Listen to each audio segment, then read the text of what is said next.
नमस्कार, राहुल का अग्निपथ देख रहे हैं आप। मैं हूं आपके साथ पूजा। सांसद सुप्रिया सुले की बेटी रेवती सुले और सारंग लखानी की शादी इन दिनों देश की सबसे चर्चित शादियों में से एक बन गई है।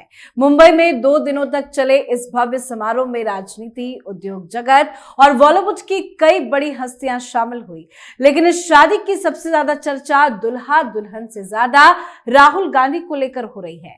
वजह यह है कि जिस राहुल गांधी ने पिछले कई वर्षों से देश के बड़े उद्योगपतियों को लेकर लगातार सवाल उठाए, संसद से लेकर चुनावी मंच तक अडानी अंबानी का नाम लेकर सरकार को घेरा, वही राहुल गांधी अब उस समारोह में दिखाई दिए जहां देश के कई बड़े बड़े कारोबारी और प्रभावशाली चेहरे मौजूद थे। सोशल मीडिया पर तस्वीरें वायरल होते ही राजनीतिक बहस शुरू हो गई है। राहुल गांधी की शादी में मौजूदगी और राहुल गांधी की कुछ हरकतों को लेकर सवाल उठ रहे हैं, तो आज इस खबर पे चर्चा करेंगे। साथ ही बात शशि थरूर की भी करेंगे, क्योंकि थरूर अपने बयान के कारण एक बार फिर अपनी ही पार्टी के निशाने पर आ गए हैं।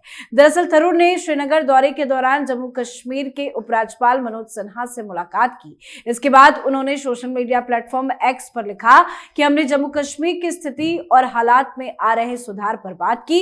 चुनौतियां अभी भी हैं, लेकिन इस दौरे के बाद मुझे पहले से ज्यादा पॉजिटिव महसूस हुआ। थरूर के इस पोस्ट को लेकर कांग्रेस के भीतर ही विरोध शुरू हो गया है। तो शशि थरूर कैसे राहुल गांधी के लिए बन गए हैं सरदर्द, इस पर भी चर्चा करेंगे। मेरे साथ स्टूडियो में मौजूद हैं कैपिटल टीवी के एग्जीक्यूटिव एडिटर राजीव जी। सर, आपका बहुत बहुत स्वागत है। सुप्रिया सुले की बेटी की शादी में आखिर कैसे पहुंच गए राहुल गांधी? कह रहे हैं कि नहीं, रिश्ते बहुत अच्छे हैं इंडी गठबंधन के बीच में और सुप्रिया सुले को जोड़कर भी कह रहे हैं, लेकिन पहुंचे कैसे और पहुंचे तो क्या कुछ हुआ? देखिए, जिस तरीके की स्थितियां अभी चल रही है पॉलिटिक्स में, उसमें राहुल गांधी को लगने लगा है कि अब शादी भी अटेंड करनी पड़ेगी, इन लोगों के साथ बातचीत भी करनी पड़ेगी और इन लोगों के साथ संबंध भी पहले से बेहतर करने पड़ेंगे। और इसलिए ये विचारधारा की बात जो कर रहे थे, विचारधारा की बात खत्म, उन बातों को भी उन्होंने इग्नोर कर दिया जो लंबे समय से देखा जा रहा था कि राहुल गांधी की पार्टी के लोग अगर अडानी के साथ दिख जाते थे तो कॉन्ट्रैक्ट खत्म करवा दिया जाता था। यही रेवंत रेड्डी चीफ मिनिस्टर है तेलंगाना के, और जब उनके साथ अडानी की डील हुई थी कि तेलंगाना में इन्वेस्टमेंट करेंगे, चेक पकड़ाते हुए एक फोटो वायरल हुआ और फोटो आने के बाद राहुल गांधी ने रेवंत रेड्डी को डांट फटकार की और उसके बाद रेवंत रेड्डी ने कहा नहीं, हम कोई कॉन्ट्रैक्ट साइन नहीं करेंगे। हैदराबाद में अडानी के फर्म को कोई भी कॉन्ट्रैक्ट मिलेगा ही नहीं, पवन ऊर्जा पर, सोलर ऊर्जा पर कोई भी प्रोजेक्ट नहीं मिलेगा। और इसके बाद अडानी को लेकर कहा जाने लगा कि नहीं, राहुल गांधी बड़े स्टर्न एक्शन लेते हैं अडानी से कोई संपर्क दिखाता है तो। लेकिन वहां पर केवल अडानी की बात नहीं थी, मोहन भागवत भी शामिल हुए। और इसलिए शामिल हुए क्योंकि ऐसा नहीं है कि शरद पवार के साथ उनके संबंध अच्छे थे, बल्कि इसलिए शामिल हुए कि लड़का वाला जो बेहतर संबंध रखता है आरएसएस से, और ये लखानी जो पूरा का पूरा इनका बेस है नागपुर में इंडस्ट्री का, और वो खुद भी आरएसएस के वर्कर हैं, अरुण लखानी जो सुप्रिया सुले के समधी हैं। और आरएसएस के वर्कर होने के साथ साथ अब वो भारतीय जनता पार्टी के नेता ही बन गए, क्योंकि इस बार भारतीय जनता पार्टी ने एमएलसी के चुनाव में उनको उतारा और वो निर्विरोध चुन लिए गए। किसी ने उनके खिलाफ नॉमिनेशन ही दर्ज नहीं किया। यानी कि सुप्रिया सुले की बेटी की शादी हो रही है भारतीय जनता पार्टी के नेता के बेटे से, और वो भी हार्डकोर आरएसएस वर्कर। तो विचारधारा जो राहुल गांधी बार बार कहते हैं आरएसएस के आसपास गए, इसका मतलब कि आप खत्म हो गए। आरएसएस से इनको नफरत है। आरएसएस के बारे में कई ऐसी टिप्पणियां की हैं जिसके खिलाफ मामला भी इनके ऊपर मानहानि का चल रहा है। लेकिन उस जगह पर ये आरएसएस के hardcore supporter Bharatiya Janata party के नेता के बेटे की शादी में भी गए। ऐसा नहीं है कि सुप्रिया सुले की बेटी की शादी हो रही थी तो लखानी के बेटे की शादी नहीं हो रही थी, लखानी के बेटे की भी शादी थी। तो आप भारतीय जनता पार्टी के नेता के बेटे की शादी में जाते हो और वहां पर जो पूरा का पूरा कुनबा था, जो जितने लोग आए हुए थे, उसमें राहुल गांधी को यह लगा कि अगर हम अकेले जाएंगे तो ऐसी स्थितियों में अलग थलग पड़ते नजर आएंगे। इसलिए इन्होंने कांग्रेस का पूरा कुनबा उतार दिया। रेवंत रेड्डी को भी बुला लिया, डीके शिव कुमार को भी बुला लिया, मल्लिकार्जुन खड़गे भी चले गए, राहुल गांधी भी चले गए। ये पूरा का पूरा कांग्रेस का कुनबा वहां गया ही था, इसलिए क्योंकि आजकल राहुल गांधी को लगने लगा है कि अगर विपक्ष में बैठी हुई वो पार्टियां जो अब तक कम से कम कांग्रेस के साथ है उसको जोड़े रखना है तो ऐसा करना पड़ेगा।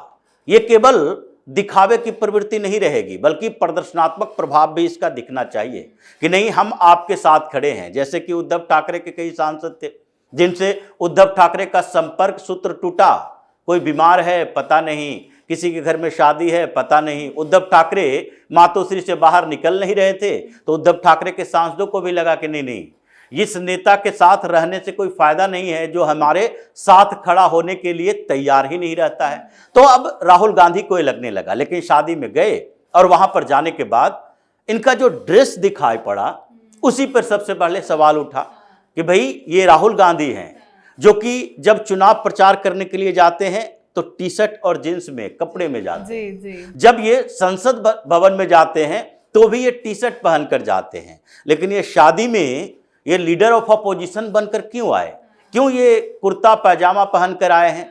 क्योंकि इनका तो ड्रेस कोड बदल चुका है, सफेद टी शर्ट पहनकर हर जगह जाते हैं, तो ये सफेद कुर्ता में क्यों आ गए? अब इसकी खुशफुसाहट के बीच राहुल गांधी को अनकंफर्टेबल फील होने लगा, इसलिए इन्होंने क्या किया, फोटो खिंचवाए और उसके बाद उस समारोह से चले गए। क्योंकि सामने में अडानी, उधर मोहन भागवत, उधर भारतीय जनता पार्टी के कई और नेता, देवेंद्र फडणवीस, और इन सब के बीच कांग्रेसियों को लगा कि यह शादी कांग्रेस के यानी इंडी ब्लॉक के किसी नेता के बेटे की नहीं है बल्कि भारतीय जनता पार्टी के नेताओं के बीच किया है। तो इसलिए राहुल गांधी वहां से बेइज्जत होकर ही निकले।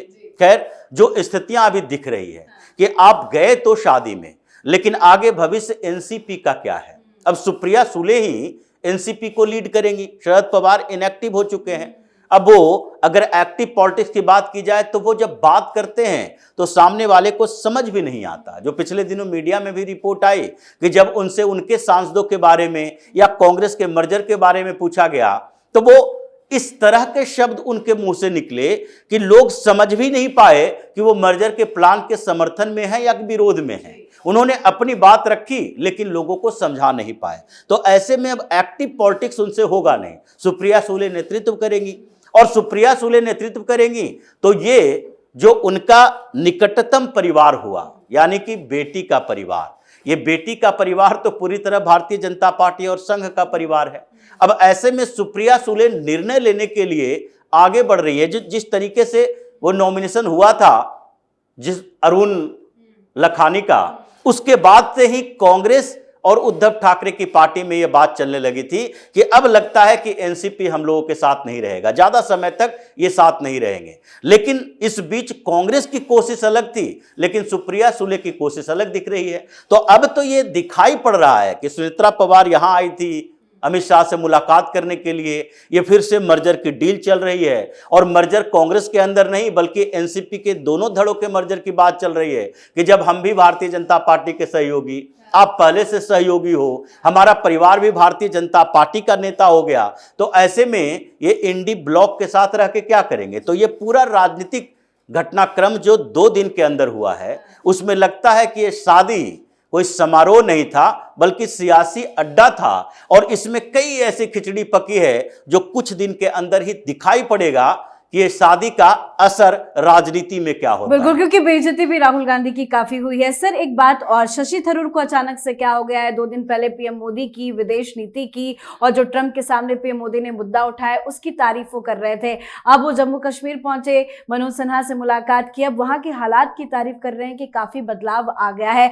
लेकिन कांग्रेसी इस पर इतना ज्यादा हमलावर क्यों हो गए हैं? पवन खेड़ा ने प्रेस कॉन्फ्रेंस भी कर डाली। क्या कुछ चल रहा है थरूर को लेकर कांग्रेस पार्टी के अंदर? देखिए, जो स्थितियां हैं नेशनल कॉन्फ्रेंस और कांग्रेस की, ये दोनों की सरकार यानी कि उमर अब्दुल्ला ये चाहते हैं कि कोई भी डेलीगेशन जब जम्मू कश्मीर में आए तो वो हालातों के बारे में ऐसी बातें करे कि अब अनुकूल परिस्थितियां हो गई है, आपको पूर्ण राज्य का दर्जा देना चाहिए। कांग्रेस ये चाहती है कि अगर कोई डेलीगेशन जाए, सांसदों का भी, ये तो विदेशी मामलों की समिति है जिसको हेड कर रहे हैं शशि थरूर, और उसके अंदर जितने नेता हैं उसमें से ज्यादातर भारतीय जनता पार्टी के हैं, चाहे विजय बघेल हो या अरुण गोविल हो। लेकिन उनके उस डेलीगेशन का हिस्सा ओवैसी भी रहे क्योंकि वो लगभग मुस्लिम स्टेट है जम्मू कश्मीर और वहां के मुद्दे भी मुसलमानों से ही आगे बढ़ते हैं। पाकिस्तान की बात भी चल रही थी कि पाकिस्तान बॉर्डर पर जाकर हम हालात देखेंगे, और उसके बाद चीन और भारत के बीच के संबंधों को लेकर ये जो बार बार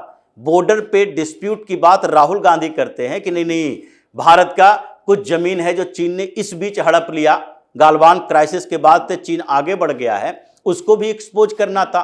तो शशि थरूर को कहा गया भाई कुछ दिन के लिए जम्मू कश्मीर घूम के आओ, आप विदेशी मामलों के संसदीय समिति के हेड हो, आपके साथ सनातन पांडे भी हैं। अब ये समाजवादी पार्टी के लिए भी समस्या है, क्योंकि जिस तरीके से शशि थरूर ने बात कही है, अगर समिति का प्रमुख कह रहा है कि वहां हालात सुधरे हैं, तो सनातन पांडे क्या कहेंगे कि हालात बहुत बिगड़े हुए थे, क्योंकि समिति में वो भी शामिल हैं। तो इन लोगों को कहा गया आप जम्मू कश्मीर देख कर आओ।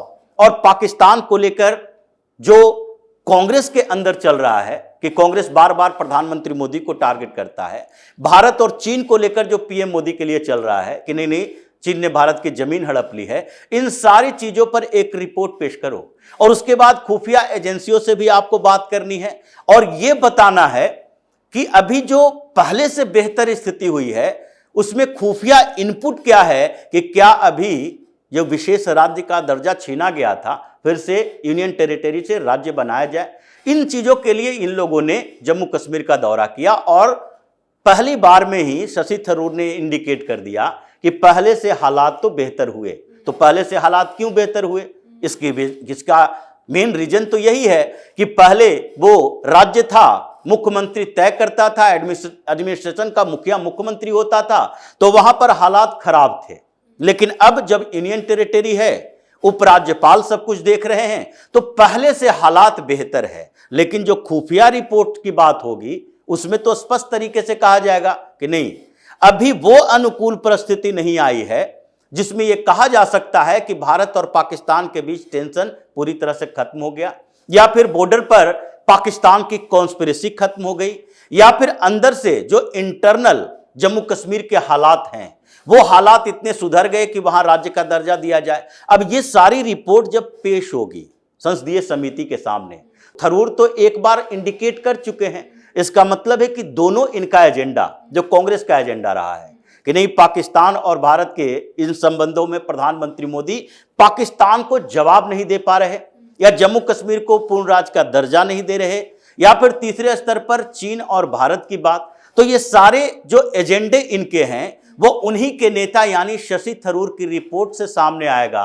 कि अभी हालात तो ठीक हैं लेकिन पूर्ण राज्य का दर्जा भी नहीं मिल सकता, और भारत और चीन के बीच अभी हालात पहले से काफी बेहतर हुए हैं। पाकिस्तान के साथ भी हालात जो हैं उसमें बॉर्डर पर जो सिक्योरिटी फोर्सेस हैं या फिर जो आर्मी वहां पर डिप्यूट किया गया है उसकी जरूरत है, और पाकिस्तान अपनी कॉन्स्पिरेसी में, क्योंकि जो रिपोर्ट सामने आएगी उसमें तो बताया जाएगा कि पिछले 15 महीनों से कितने अटैक हुए, कितने आतंकवादी घुसपैठ करने की कोशिश की। तो ये एक साथ कई निशाने साधे हैं शशि थरूर के डेलीगेशन को जम्मू कश्मीर भेजकर। जी, बहुत बहुत धन्यवाद सर समझाने के लिए। धन्यवाद। तो सुप्रिया सुले की बेटी रेवती सुले की शादी अब सिर्फ एक पारिवारिक समारोह नहीं रही, बल्कि राहुल गांधी की मौजूदगी के कारण एक नई राजनीतिक बहस का केंद्र भी बन गई है। तो वहीं शशि थरूर के कश्मीर दौरे को लेकर भी बवाल शुरू हो गया है। थरूर ने तारीफ क्या कर दी, कांग्रेस पार्टी को फिर से मिर्ची लग गई। कांग्रेस का कहना है कि कोई भी सांसद हो उसे पार्टी की विचारधारा का पालन करना होता है। अगर शशि थरूर को पहलगाम की आतंकी घटना दिखाई नहीं दी तो उन्हें कोई अंतर्राष्ट्रीय दृष्टि भ्रम हो गया है। कांग्रेस के नेता ही लगातार थरूर पर निशाना साध रहे हैं और आजकल थरूर का मूड भी कुछ बदला सा लग रहा है। तो इन तमाम खबरों पर आप भी अपनी राय कमेंट करके लिखिएगा। देखते रहिए कैपिटल टीवी। नमस्कार।